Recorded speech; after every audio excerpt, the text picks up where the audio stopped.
Can we have a conversation about whoopings and spankings and physical disciplining your kids?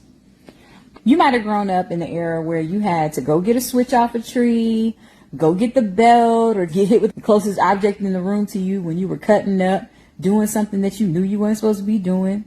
And I know that in hindsight, you might feel like you turned out okay. I'm not here to argue with you about whether the physical discipline methods chosen by our parents, or maybe even chosen by us at some points on this parenting journey, was the best or the more effective one.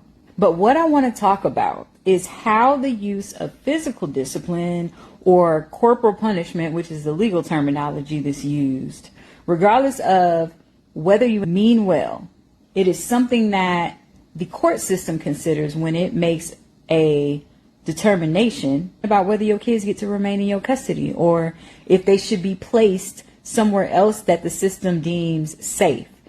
Sometimes that might be with the other parent. Sometimes that might be with a family member. Sometimes that might be with the strangers to serve as foster parents. Sometimes it might be temporary, but once the system is involved, it could also turn into a situation where it can become permanent, where your parental rights are stripped and the kids that you knew will no longer belong to you.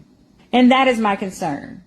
The laws across the country vary depending on where you live, but if we're not careful, you will find yourself in a legal battle over something that at one point may have been considered the norm, and you didn't even realize that now the court system considers it abuse. And this could be anything from having your kids standing in a corner for too long, having your kids do push-ups, squats, or some other physical activity. That could be considered abuse. You may have gotten cursed out when you was a kid and thought nothing of it. Sit y'all over there on the floor, and now you mess around and say the wrong thing to your kid and they will deem you someone who perpetrates emotional, verbal, and psychological abuse. In some instances, you could barely raise your voice without someone turning something into something that puts you at risk of losing your kids or your kids becoming a part of the system.